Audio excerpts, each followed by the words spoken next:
Bienvenue chez Basilic, le podcast pour changer de regard et imaginer ensemble un futur désirable.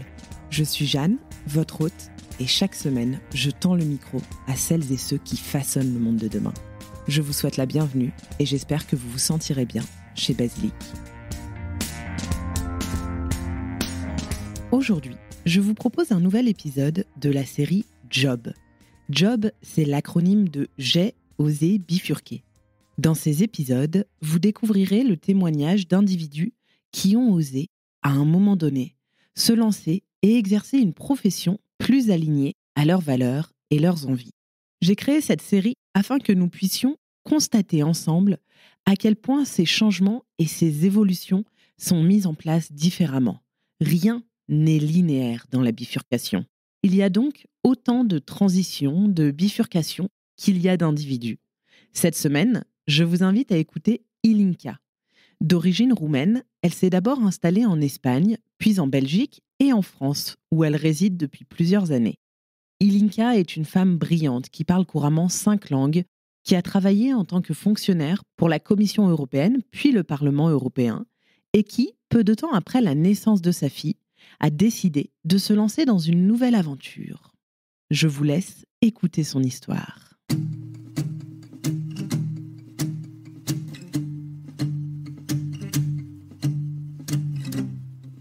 Je m'appelle Ilinca Dumitru-Blanchard, je suis consultante en santé et responsabilité sociétale des entreprises depuis quelques années maintenant.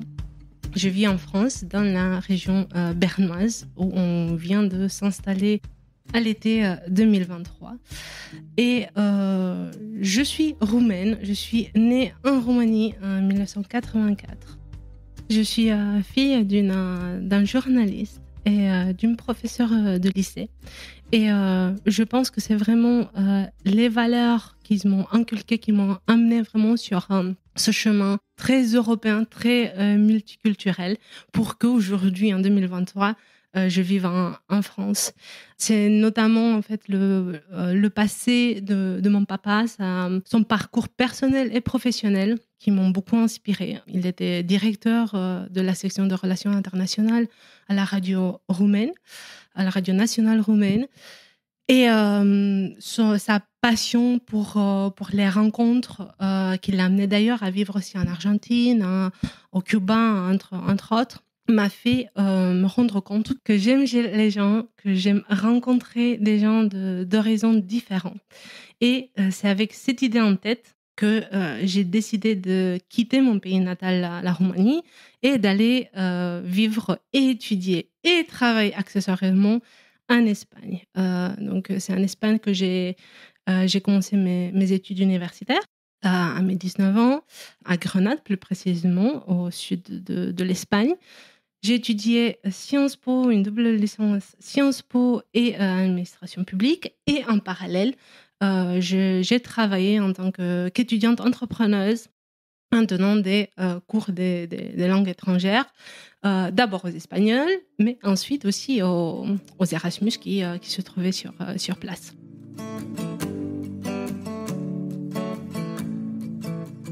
Pendant ma licence de Sciences Po, qui à l'époque était une longue licence de 5 années, plus 2 ans de master, je me suis rendu compte de la puissance des valeurs que mon papa m'avait transmises quand j'étais encore jeune.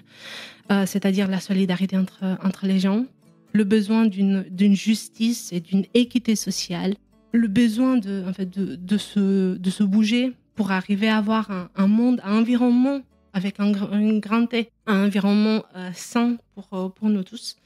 Et c'est comme ça que, presque à la fin de mes études de licence, j'ai décidé de m'orienter vers les études européennes, vers les études m'amenant à l'Union européenne, c'est-à-dire un concours pour devenir fonctionnaire. Et avec cette décision prise, j'ai suivi en fait le cours vraiment naturel des choses, un master et puis un concours. Et en 2010, j'ai débarqué à Bruxelles pour commencer ma carrière sur place.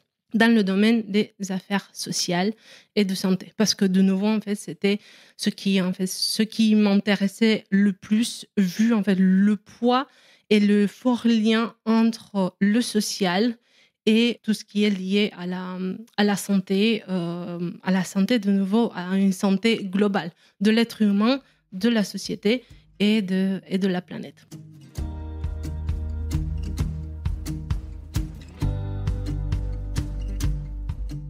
En 2010, j'arrive toute fraîche à mes 26 ans à Bruxelles pour ensuite, à quelques jours après avoir commencé ma carrière, me rendre compte que le côté idéaliste et presque bisounours que j'avais ne correspondait pas du tout à la réalité bruxelloise.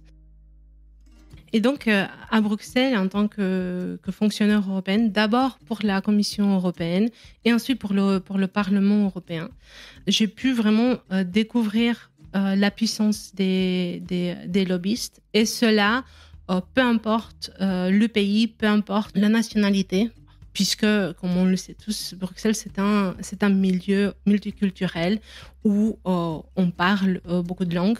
De mon côté, et cela depuis mon enfance, grâce à l'école notamment, mais aussi à l'environnement dans lequel j'ai grandi, je parle couramment 5 langues. Et c'est un fait qui m'a permis de me relationner davantage avec les gens et finalement en fait, de découvrir, non seulement à Bruxelles, mais tout au long de ma vie, de m'ouvrir des portes et de découvrir, d'avoir accès à des informations qui parfois ne sont pas faciles d'accès, ne sont pas à la portée de tout le monde.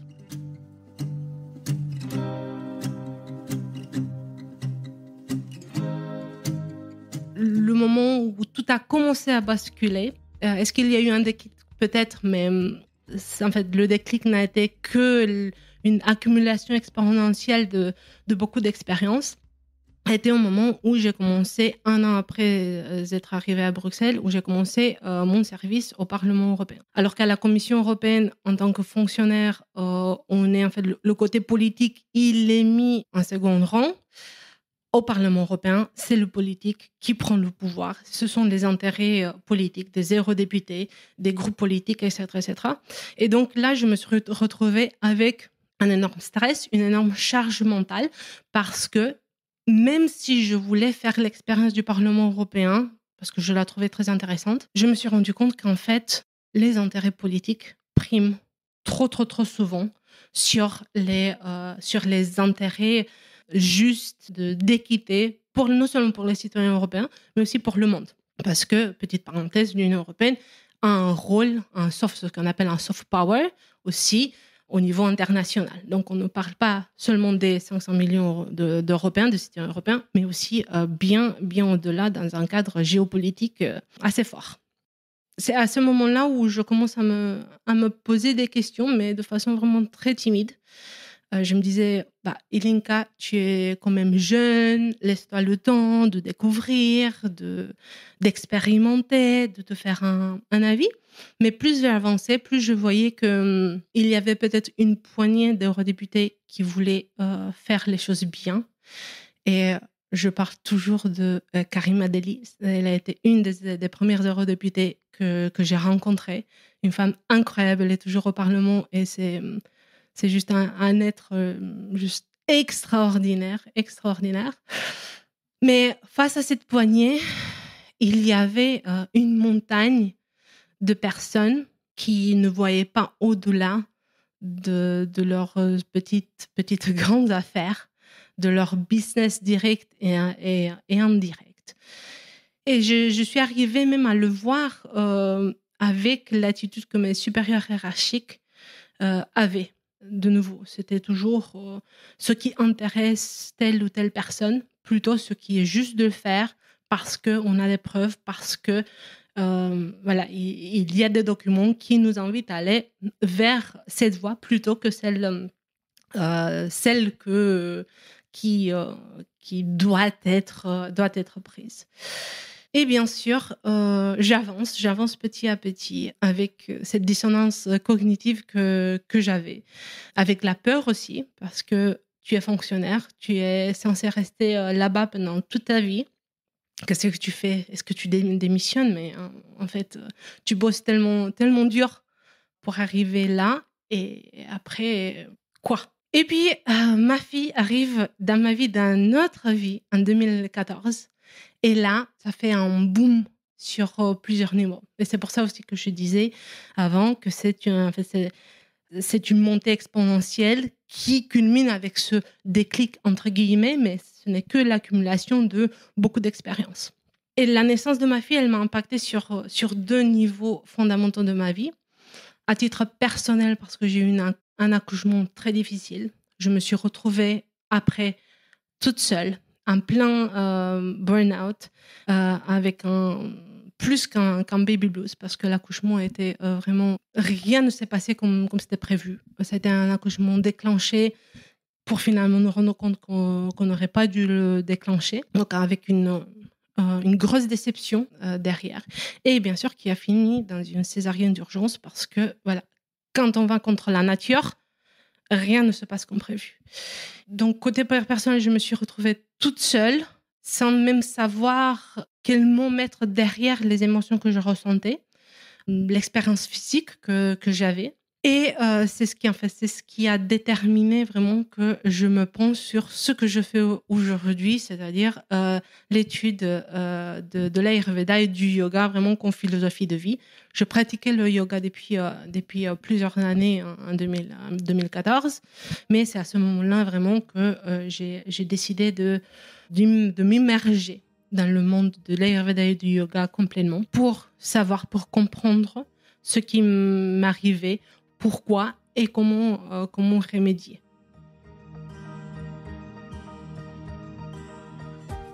Et puis, la fin du congé de maternité que j'avais pris, je retourne au travail début 2015. Ma fille avait 9 mois déjà. Et au moment de retourner au travail, j'ai une forte pression à l'intérieur de moi qui me dit « Mais en fait, qu'est-ce que tu fais ici ?» Je retourne aux mêmes choses qu'avant. Rien n'avait changé. Bien sûr, à 9 mois, très peu de choses peuvent changer. Je passe ma vie au boulot, du matin jusqu'au soir, avec le stress. Je cours pour attraper le métro, pour rentrer voir ma fille. Je me dis, mais en fait, ça, c'est pas une vie. Ce n'est pas une vie. Peu importe le salaire qu'on peut gagner, peu importe les bénéfices qu'on peut tirer en tant que fonctionnaire européen, ce n'est pas humain ce que je suis en train de faire, premièrement. Et deuxièmement, qu'est-ce que je veux montrer à ma fille? Comment est-ce que je souhaite la guider? Je suis la première qui dit qu'on n'éduque pas nos enfants, mais on les accompagne. Donc, comment est-ce que je veux accompagner ma fille pour qu'elle arrive à exprimer qui elle est, son plein potentiel, ses rêves, et vivre vraiment une vie remplie de joie malgré le monde dans lequel on vit. Et je pense que c'était cette deuxième question qui a fait que très peu après, je mette ma démission sur la table et que je décide de dire non à cette vie que j'avais construite avec tant d'efforts, mais qui ne m'allait plus.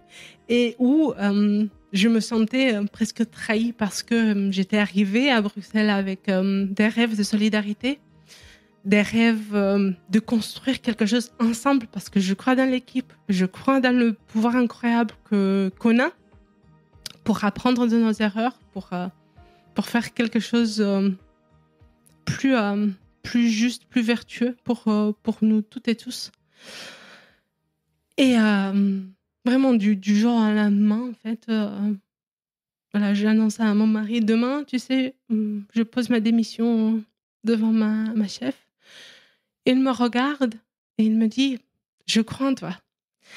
Et là, j'ai envie de dire que on a ouvert devant nous le plus merveilleux chapitre, celui pour moi de revenir à l'entrepreneuriat, parce que je me suis rendu compte que c'est un levier très puissant pour faire entendre sa voix, pour construire un projet qui nous tient, où on peut exprimer nos valeurs, pour choisir, bien sûr, avec qui on collabore et aussi pour sensibiliser à notre niveau. Moi, je dis toujours à mon petit niveau, mais finalement, je me dis, il n'y a pas de petit niveau. Parce que chaque travail fait avec une volonté positive envers le monde, c'est un travail juste incroyable, et surtout dans le monde d'aujourd'hui. Donc, je pose ma démission, je reprends l'entrepreneuriat. Mon mari me suit en me disant, l'entrepreneuriat a l'air génial, même si on sait que c'est pas toujours facile. Mais pour moi, en fait, l'entrepreneuriat en Espagne, il m'avait enseigné beaucoup de choses. J'avais beaucoup appris, surtout quand on est jeune et que voilà, qu'on doit se débrouiller, donc on devient créatif. Et puis, non seulement que je quitte le Parlement européen, mon mari quitte l'entité pour laquelle il bossait, mais on décide aussi de quitter la Belgique, de quitter Bruxelles, en raison de la pollution. Tout le monde dit, en fait, à Bruxelles, il fait froid, etc., etc. Oui, c'est vrai, mais la pollution, elle est encore pire. C'est un endroit vraiment, oui, très, très, très pollué. Et on s'est dit, en fait, on ne veut pas offrir ça à notre fille. On ne veut pas s'offrir ça en tant que famille. Et puis, c'est comme ça qu'en fait, on déménage, on décide de déménager en France, à Bordeaux, pour poursuivre notre activité professionnelle, cette fois-ci en tant qu'indépendant. Je prolonge tout ce que j'avais appris pendant toutes ces années à Bruxelles pour devenir consultante indépendante en affaires européennes. Et bien sûr, je m'oriente vers les entreprises, les acteurs du bio, d'éthique, de l'économie sociale et solidaire, vraiment au sens large. Cette expérience me montre que c'est la bonne décision que j'ai prise parce que je sors de mon bureau de bureaucrate, de fonctionnaire où on a beau écrire 36 000 opinions, avis, etc., mais qu'on ne sait pas, en fait, on ne sait pas ce qui se passe exactement dans la vraie vie. Et encore moins dans la vie des entreprises, des acteurs de l'économie sociale et solidaire. Je commence à accompagner des acteurs engagés dans leurs projets de financement européen notamment. Petit à petit, je me rends compte que non seulement on a du mal à bien financer les acteurs de l'économie sociale et solidaire, malgré les quelques dispositifs présents, mais qu'en fait, on a du mal à les financer parce qu'on ne connaît pas leur réalité. On ne connaît pas leurs défis, on ne connaît pas leur quotidien. On connaît juste le business as usual, qui ne répond pas aux mêmes défis, qui ne répond pas au même modèle économique. Et donc, une collaboration que je fais en 2020 avec la Commission européenne me montre que effectivement, il faut qu'on étudie ces entités presque extraterrestres pour nous, pour savoir comment on peut améliorer, parce qu'on se rend compte qu'il y a des failles. C'est à ce moment-là où je commence des interviews, où je commence à rentrer vraiment dans une couche encore plus profonde de ces entrepreneurs et entreprises à impact, que je me rends compte que la santé, le bien-être sont presque manquants. Et c'est à ce moment-là que, en 2020, plus à pleine crise Covid, donc plein de choses qui, en fait, rien ne se passait comme prévu, que je me dis, mais pourquoi pas ne pas aller jusqu'au bout de tes rêves et proposer des accompagnements qui mêlent santé, bien-être et écologie, puisque de toute façon, tu connais la réalité de ces personnes-là. Donc, vas-y. Bien évidemment, en fait, le soutien de mon entourage proche a été vraiment était incroyable, et je pense que ça a beaucoup joué. Et donc, en 2020, je décide petit à petit de pivoter mon activité vers un accompagnement, en santé, un bien-être et finalement vraiment en responsabilité sociétale des entreprises, toujours pour les entrepreneurs et les entreprises impact, les entreprises engagées. Avec vraiment l'objectif d'apporter plus d'équilibre, de créer des espaces où ils peuvent souffler, où ils peuvent se déposer en pleine conscience, en pleine vulnérabilité. Moi, personnellement, je suis quelqu'un de très vulnérable, donc j'accueille et je ressens la vulnérabilité des autres.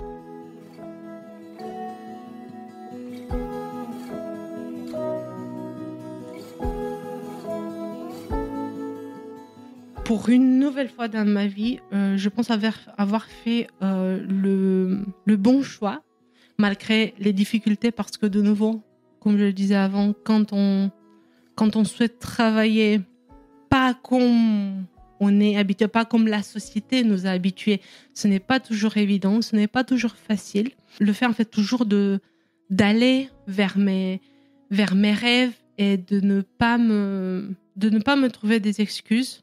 Je crois que c'est quelque chose juste de formidable. Et pourtant, je n'ai pas un parcours qui a été facile. Je viens de la Roumanie, qui est un pays très pauvre. J'ai dû travailler en Espagne pour gagner ma vie. Mais je pense que ça montre que quand on est déterminé, quand on est passionné par ce qu'on fait et qu'on veut goûter à la vie à 100%, tout cela est possible. Et la satisfaction derrière, c'est juste... ouais, j'ai pas les mots pour la décrire.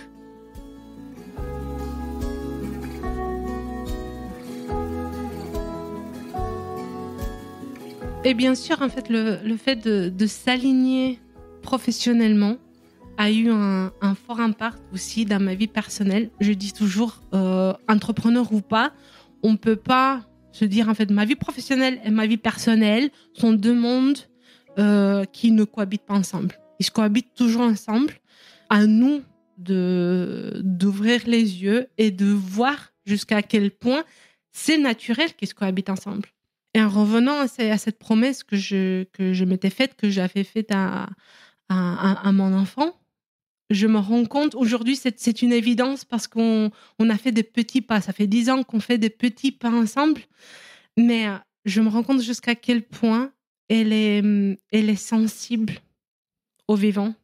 Elle est sensible aux défis qu'on traverse aujourd'hui.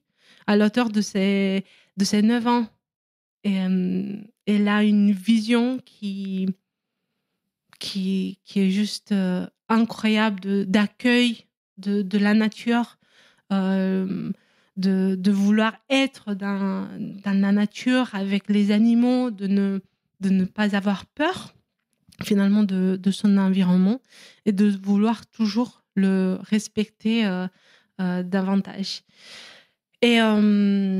Et aussi, en fait, dans ma relation de couple, vu qu'on est tous les deux indépendants, on pourrait se dire, en fait, ça doit être très difficile parce qu'on le sait tous, être entrepreneur a beaucoup de choses positives, mais aussi négatives. Et donc, 2 entrepreneurs à la maison, comment est-ce qu'on arrive à concilier tout ça? Je pense que c'est tout en comprenant qu'on n'a qu'une seule vie dans ce corps et qu'il est important de se soutenir mutuellement. On avance dans la vie professionnelle, mais aussi on avance dans la vie personnelle parce qu'on a des sujets tellement passionnants autour desquels échanger. On a des projets de vie qui s'alignent toujours un peu plus à notre grande vision. Et c'est cette ouverture en couple et dans la famille qui nous a déterminés à décider de quitter la région bordelaise pour, encore une fois, s'installer encore un peu plus près de la nature, dans le Béarn. Ça a été un choix bien mûri. On a fait des allers-retours dans nos échanges, dans nos discussions. Et plus on avançait aussi dans nos âges. Moi, j'ai fait mes 40 ans l'année prochaine. Plus on se disait, mais en fait, c'est naturel pour nous. C'est naturel d'être plus en contact avec la nature, de pouvoir ressentir le meilleur et le pire aussi, parce qu'au jour d'aujourd'hui, on a aussi le pire. Mais je trouve que c'est important pour qu'on se rappelle tous les jours pourquoi on fait ce qu'on fait. Et de nouveau, en fait, on voit que tout est circulaire. Le professionnel renvoie vers le personnel renvoie de nouveau vers le professionnel, et on arrive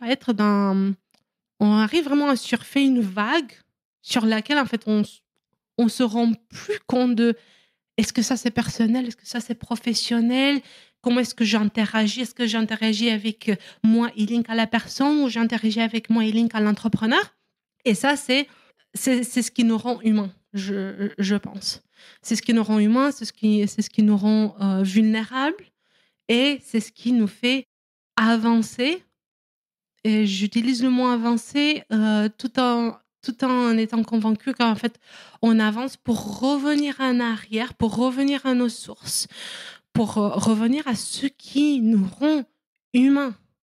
Parce qu'aujourd'hui, le système économique, le système de travail, il prend ce côté humain. Il nous transforme dans des robots, boulot, métro, dodo. C'est exactement ça. Et on se perd, en fait. On se perd. Je me faisais la réflexion l'autre jour. J'ai une chance incroyable de pouvoir travailler depuis ma maison, depuis mon bureau qui est à la maison. Une maison qu'on a construite le plus éco possible pour de nouveau répondre à nos défis personnels et professionnels. Une fois qu'on prend conscience de tout cela, qu'on prend conscience de notre être plus profond, de ce que notre âme essaie de nous dire, de notre cœur qui bat très fort avec chaque petite victoire, ça n'a pas de prix. Et c'est vrai que de temps en temps, je regarde derrière moi, surtout dans les moments moins faciles. Parfois, je regarde derrière moi, de moins en moins aussi, et je trouve ça génial. Et je me dis, mais est-ce que c'était mieux à Bruxelles ou pas ? Mon cerveau qui essaye de me dévier de mon cœur. Et à chaque fois, c'est un non. Non, ce n'était pas mieux avant. La sécurité financière, elle n'est pas... ce n'est pas une raison pour continuer à subir sa vie. Et quand je vois les Linka d'il y a 10 ans, d'il y a 12 ans, j'ai juste envie de lui dire, tu savais si peu quand tu es arrivé là-bas. Tu savais si peu quand tu es arrivé en Espagne. Mais mine de rien, petit à petit, avec toutes les expériences que la vie a pu t'offrir, tu as tellement appris. Et c'est vrai que c'est quelque chose, comme je le disais avant, on se rend pas compte, en fait, on surfe sur la vague et on est là et on se dit, mais comment est-ce que je pourrais faire mieux, ou comment est-ce que je peux avancer en pleine conscience. Et on oublie très souvent d'où on vient, on oublie très souvent les petits grands pas qu'on a fait. Donc, à l'Elinka d'il y a 12 ans, j'ai envie de dire, crois dans la vie, fonce comme un bélier et ne t'arrête pas tout en gardant ton âme, tout en gardant cette conscience, tout en faisant du bien aux autres, et aussi tout en pleurant, tout en te remettant en cause, parce que c'est ça ce qui a fait Lilinka d'il y a 12 ans grandir, apprendre, être où elle est ici. Et je n'ose même pas imaginer Lilinka dans 10 ans, parce que en fait, la vie est tellement merveilleuse que je suis sûre qu'elle va m'apporter encore beaucoup de belles découvertes à titre humain, avec le vivant, avec la planète sur laquelle on vit. Donc, je continue à surfer ma vague et de temps en temps regarder derrière moi, juste pour dire « Ah oui, ok ».